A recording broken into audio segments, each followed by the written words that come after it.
الله الرحمن الرحيم نحمده ونصلي ونسلم على رسوله الكريم. آج ایک بڑی اہم اور ضروری بات مجھے یہاں ذکر کرنی ہے. تو سب سے بات ہوگی، کوشش ہو کہ توجہ سے سنیں اس بات کو. رمضان کے اندر ہر شخص کی ایک روحانی درجہ بڑا ہوا ہوتا ہے، لیکن آپ صلی اللہ علیہ وسلم نے کیا کیا اعمال اس روحانی درجے کو برقرار رکھنے کے لیے فرمائے ہیں. کیونکہ اس کا علم نہیں ہوتا تو اس وجہ سے وہ چیز انسان برقرار نہیں رکھ پاتا. چند ایک چیزیں سب کو پتہ ہوتی ہیں، لیکن مکمل چیزیں کیا ہیں میں آج یہاں ذکر کرنے کی کوشش کروں گا. سب سے پہلی چیز آپ صلی اللہ علیہ وسلم نے جو عمل فرمایا وہ تہجد کا عمل فرمایا. آقا علیہ السلام 8 رکعت تہجد پڑھا کرتے تھے، اور 8 رکعت تہجد 2 رکعت کر کے پڑھا کرتے تھے. اور تہجد کی نماز یہ وہ نماز ہے جو تمام انبیاء نے پڑھی ہے. یعنی سارے انبیاء نے فجر، ظہر، عصر، مغرب، عشاء نہیں پڑھی. حضرت موسیٰ کی امت کے اوپر اللہ رب العزت نے 2 نمازیں فرض کی تھی. اور لیکن تہجد تمام انبیاء علیہ السلام نے پڑھی ہے. امتوں میں کبھی کسی کو 2 نمازیں ملی، کبھی کسی کو زیادہ ملی، کسی کو 3 ملی، لیکن تہجد کی نماز تمام انبیاء نے پڑھی ہے. تہجد کی نماز وہ نماز ہے جو اللہ رب العزت صلحاء کو عطا فرماتے ہیں.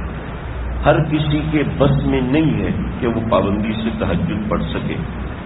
اللہ رب العزت کی خاص توفیق ہوتی ہے تو اللہ رب العزت تہجد کی نماز کی پابندی عطا فرماتے ہیں. لہذا کوشش کرنی چاہیے کہ اس رمضان میں تہجد کی نماز کی عادت بن جائے. ایک انسان 2 ہفتے میں نماز پڑھتا ہے، 3 ہفتے پڑھتا ہے، عادت بن جاتی ہے. ورنہ جو غبی سے غبی یعنی کمزور سے کمزور ترین انسان ہے، اگر وہ 40 دن پابندی سے کرے تو عادت بن جاتی ہے.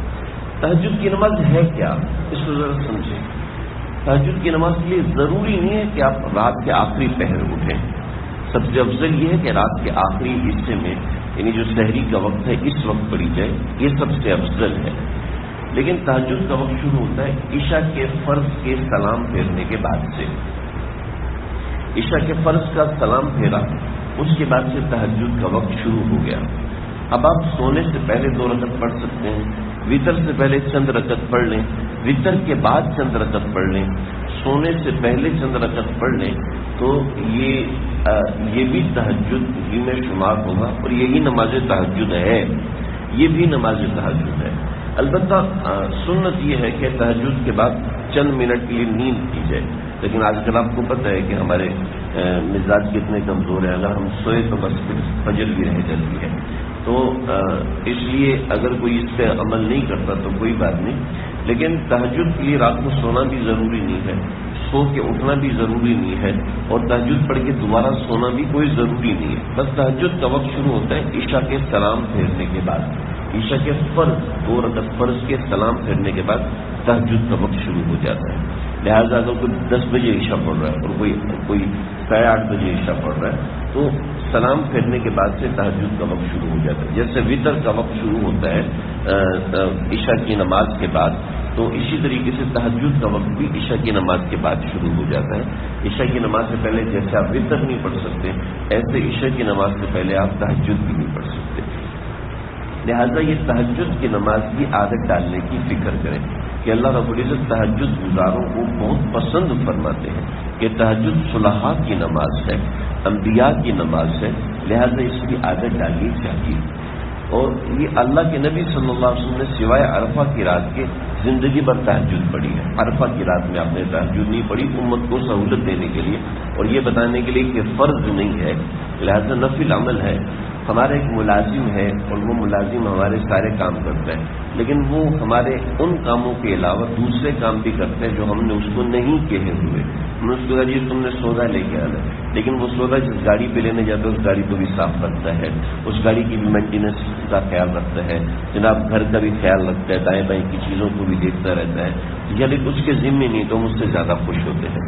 تو ایسے ہی اللہ نے ہمارے ذمے روزے فرض کیے ہیں، نماز فرض کی ہے، لیکن اس کے علاوہ دوسری چیزیں بھی اللہ نے رکھی ہیں کہ دیکھو یہ کرتے ہیں کہ نہیں کرتے. تو یہ تہجد کی نماز. اس کے بعد دوسری چیز فجر کے بعد سونا. فجر کے بعد سونا آپ صلی اللہ علیہ وسلم نے اس کو ناپسند فرمایا, شدید ناپسند فرمایا. میں یہ نہیں کہہ رہا, ٹھیک ہے نا, بہت ہی برا سمجھا ہے, میں یہ بھی نہیں کہہ رہا. آپ صلی اللہ علیہ وسلم نے بس اس کو پسند نہیں فرمایا. لہذا کوشش کریں کہ جب تک اشراق کا وقت ہو اس وقت تک جاگے.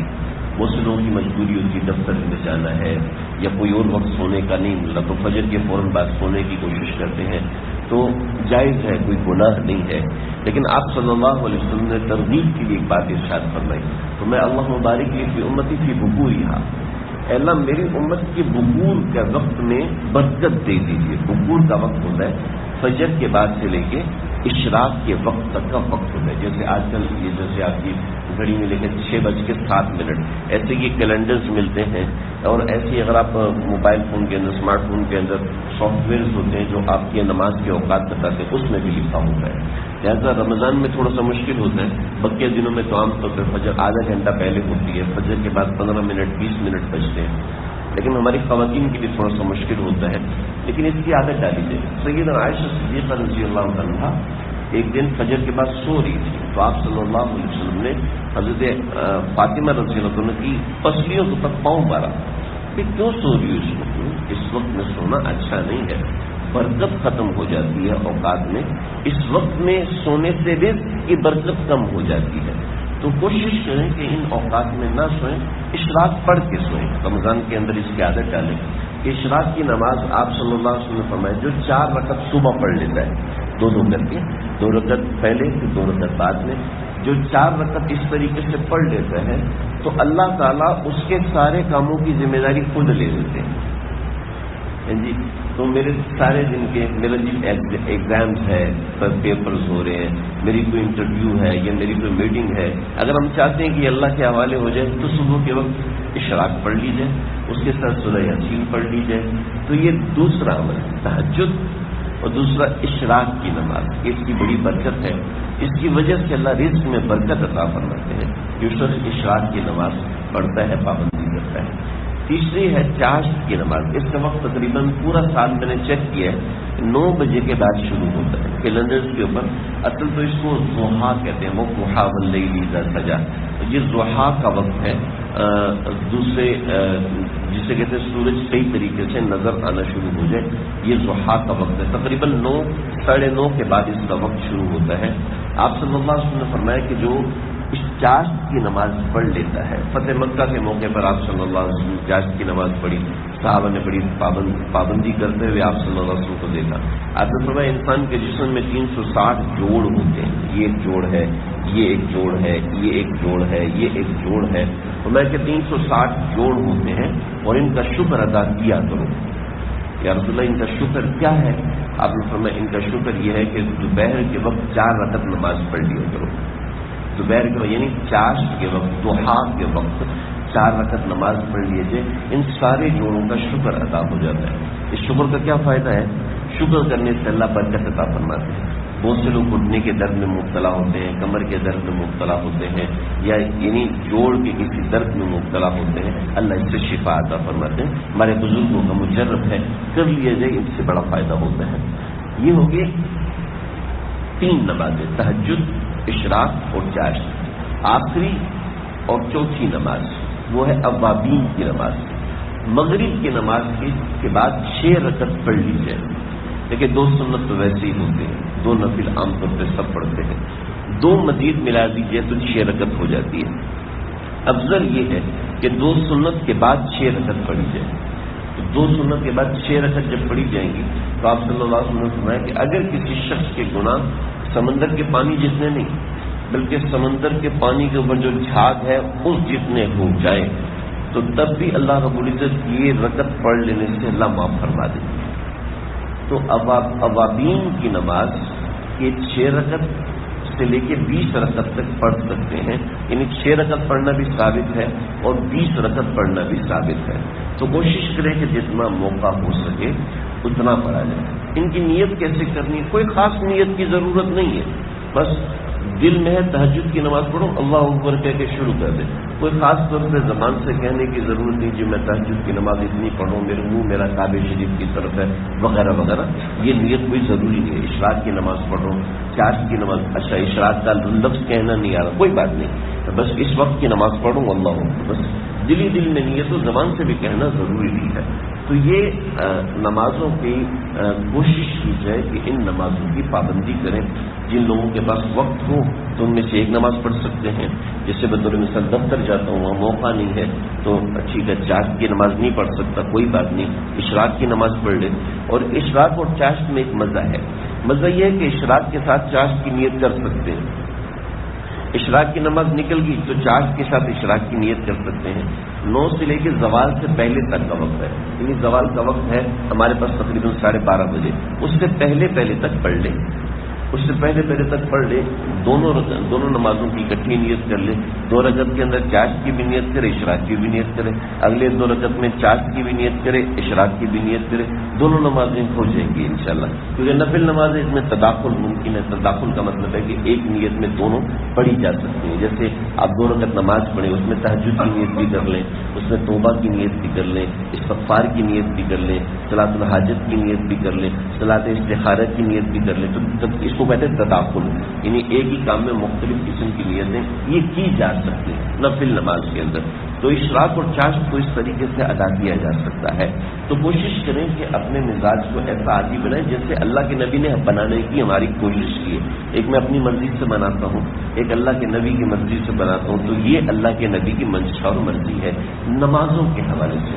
اور بھی بہت سی نمازیں ہیں، میں انشاءاللہ وقت پر پہنچ کر اس کا ذکر کروں گا، لیکن بنیادی طور پر یہ 4 نمازیں. پہلی تہجد کی نماز جس کی زیادہ سے زیادہ 8 رکعت ہیں، ورنہ 2 رکعت بھی پڑھ لینے سے فضیلت حاصل ہوتی ہے، 4 سے بھی، 6 سے بھی، 8 سے بھی. دوسرے نمبر پہ اشراق کی نماز ہے جس کی 4 رکعت ہوتی ہیں. تیسرے نمبر پہ چاشت کی نماز ہے جس کی 4 رکعت ہوتی ہیں. 2 بھی پڑھ لی جائے تب بھی کافی ہیں. اور اس کے بعد اوابین کی نماز ہے جس کی 6 رکعت ہوتی ہے. 6 سے لے کے 20 رکعت تک پڑھنا یہ ثابت ہے. تو یہ 4 نمازیں ہیں، کوشش کریں کہ اس کی نیت کریں. ایک مسئلہ ایک سمجھ لیجیے، ہم میں سے بہت سے لوگ کسی عذر کی وجہ سے کرسی پر نماز پڑھتے ہیں. تو اور تراویح کے اندر یہ عذر بعض دفعہ بڑھ جاتا ہے، جیسے گھٹنے کا درد ہے، ڈاکٹر نے زیادہ کھڑا ہونے سے منع کیا ہے، کمر کا درد ہے، ڈاکٹر نے زیادہ کھڑا ہونے سے منع کیا ہے. تو ایسے لوگ عام طور پر کرسی پہ نماز پڑھ رہے ہوتے ہیں. اس کے اندر ایک بڑا ضروری اور اہم مسئلہ ہے جو بہت سے لوگوں کو علم نہیں ہوتا. خاص طور پر میرا اپنا دھیان نہیں تھا، جب میرے ساتھ مسئلہ ہوا ایسا تو پھر میرا دھیان گیا تو تب سمجھ میں آیا مسئلہ اس طریقے سے ہے کہ جس شخص کو یہ طاقت ہے کہ وہ سجدہ کر سکتا ہے، جس شخص کو طاقت ہے کہ وہ رکوع کر سکتا ہے، لیکن چونکہ زیادہ لمبے قیام کی وجہ سے وہ تراویح کرسی پہ بیٹھ کے پڑھ رہا ہے، یہ زمین پہ بیٹھ کے پڑھ رہا ہے. یہ ہماری خواتین ہیں وہ کرسی پہ بیٹھ کے نماز پڑھ رہی ہیں کیونکہ وہ زیادہ دیر کھڑی نہیں ہو سکتی، یا کوئی آدمی زیادہ دیر کھڑا نہیں ہو سکتا. تو اس کے اوپر اشارے سے رکوع کرنا اور اشارے سے سجدہ کرنا جائز نہیں ہے. یہ ذہن میں رکھیں، اشارے سے رکوع کرنا اور اشارے سے سجدہ کرنا جائز نہیں ہے. رکوع اور سجدہ اس کو کرنا پڑے گا زمین میں جا کر. لہذا اگر عذر کھڑا ہونے کا ہے تو ٹھیک ہے کرسی پہ بیٹھ جائے، جتنی دیر کھڑا ہو سکتا ہے سورہ فاتحہ تک کھڑا رہے اور سورہ فاتحہ کے بعد بیٹھ جائے. اور اگر سورہ فاتحہ تک بھی کھڑا نہیں رہ سکتا تو کوئی بات نہیں. لیکن اگر وہ رکوع کر سکتا ہے تو اشارے سے رکوع نہیں کرے گا.